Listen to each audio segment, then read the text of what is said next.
Look at the person you share your life with. The one whose quiet breath you hear in the deep and silent hours of the night. You believe you know their heart. You believe you are safe in their presence.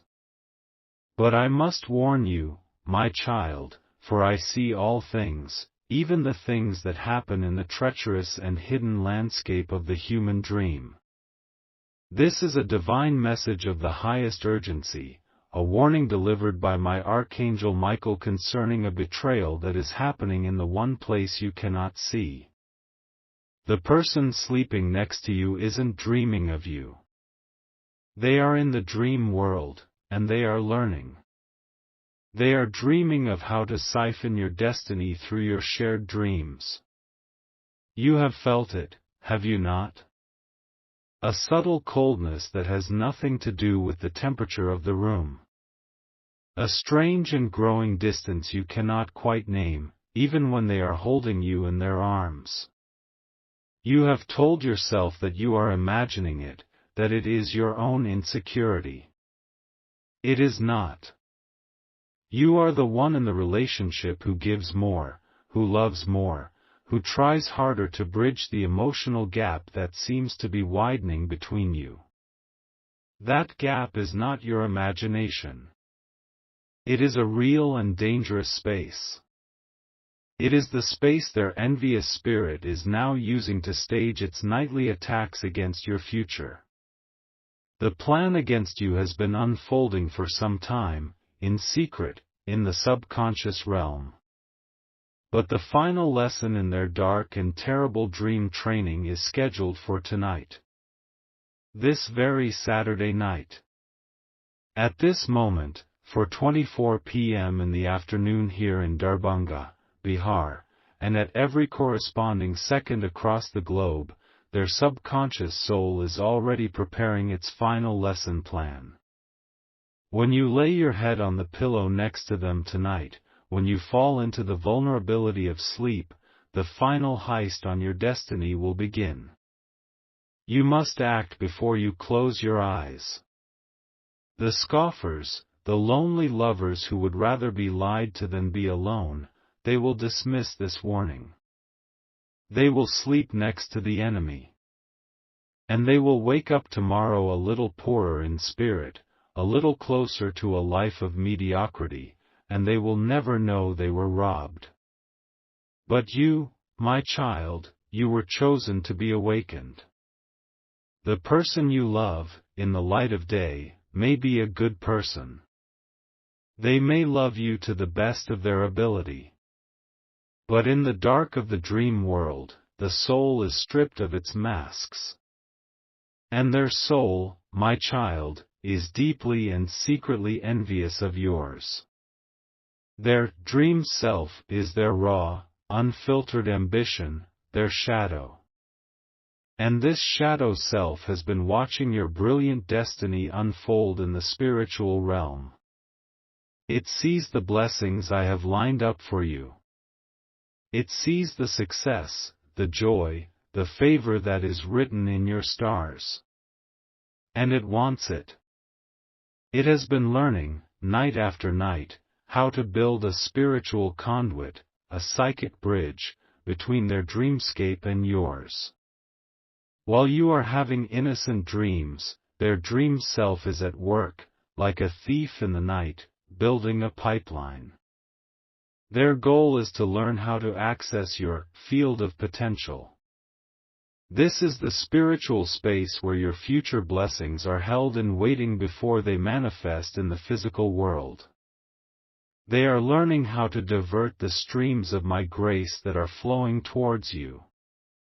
They are building a dam and a canal to redirect your river of blessings into their own barren dreamscape, so that those blessings will manifest not in your waking life, but in theirs.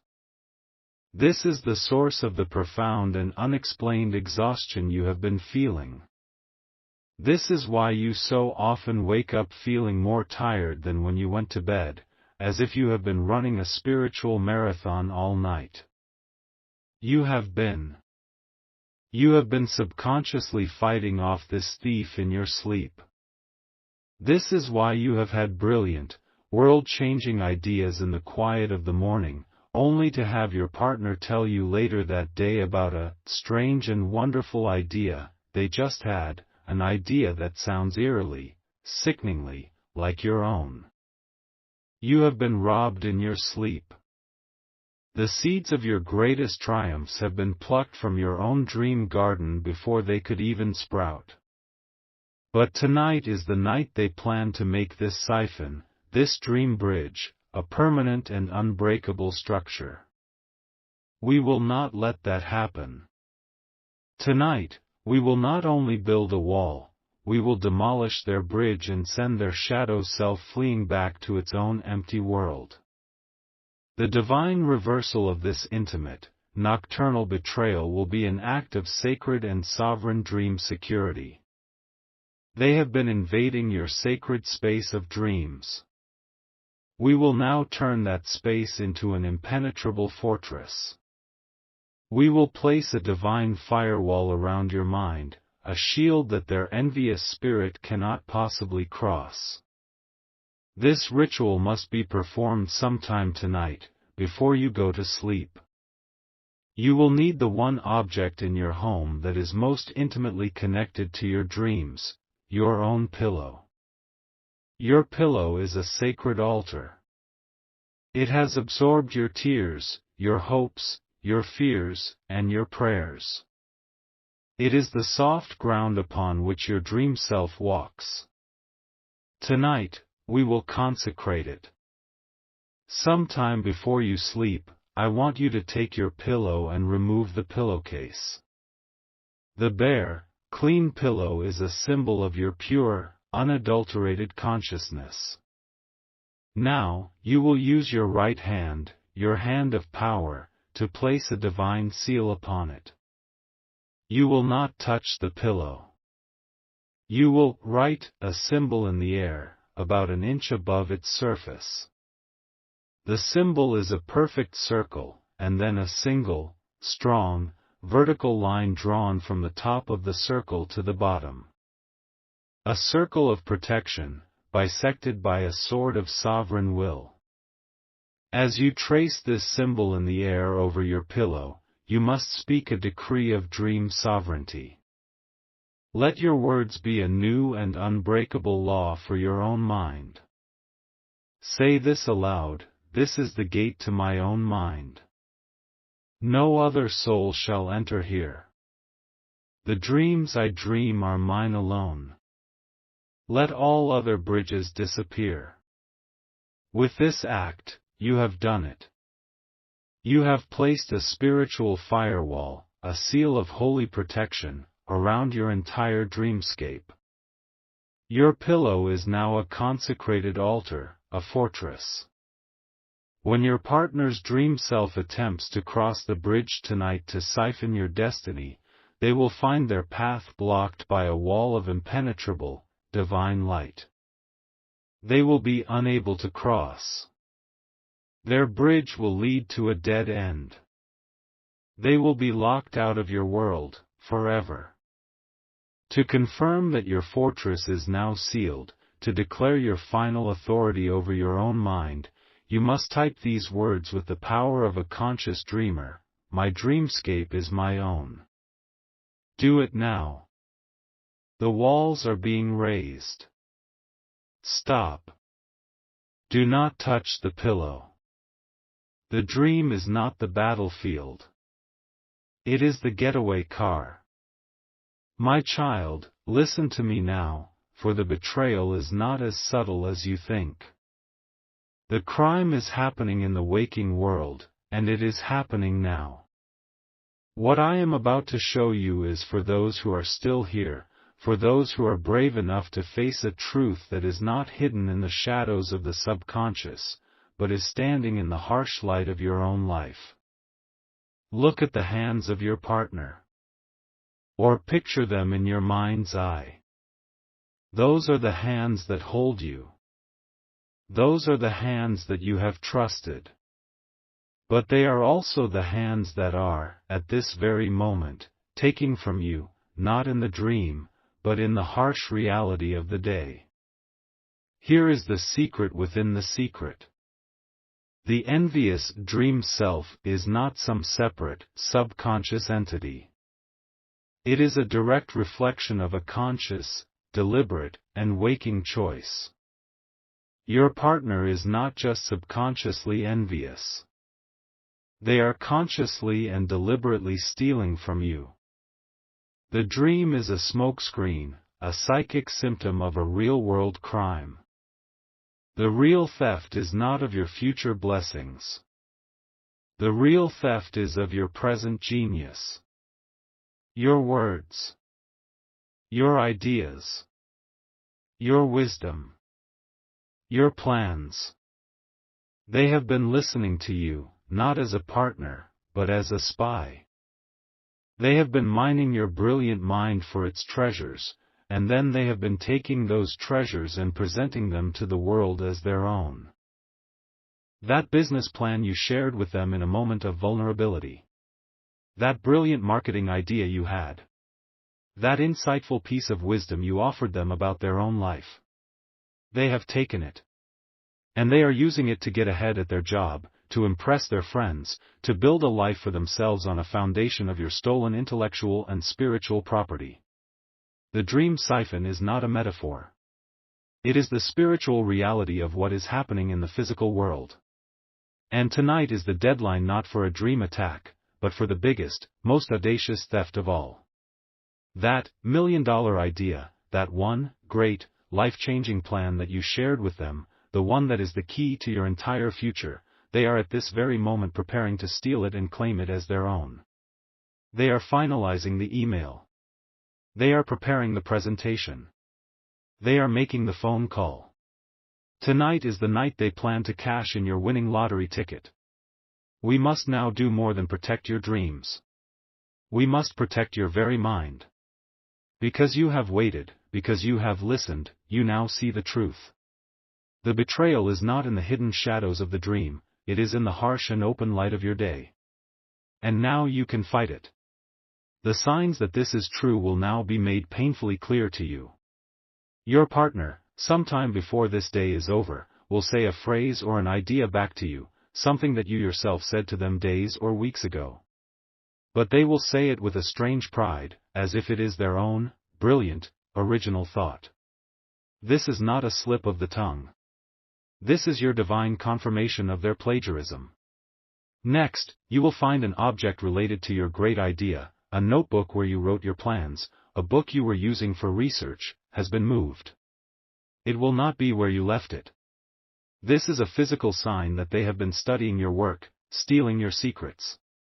Now you must act.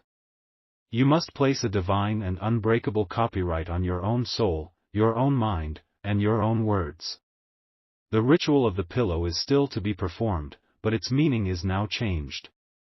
It is not a shield for your dreams. It is a declaration of your intellectual and spiritual sovereignty. It is you, telling the universe that you are the author, the source, the creator, and that all others are mere plagiarists. You must type with the full and righteous power of a creative genius reclaiming their own work, "The author of my life is me." As you type these words, a seal of divine copyright is being placed upon every idea, every plan, every dream that has ever come from your beautiful and brilliant mind. They are now spiritually and legally yours in the court of heaven. The thief's claim is now null and void. The grand restoration, the final, victorious act of justice, is now at hand.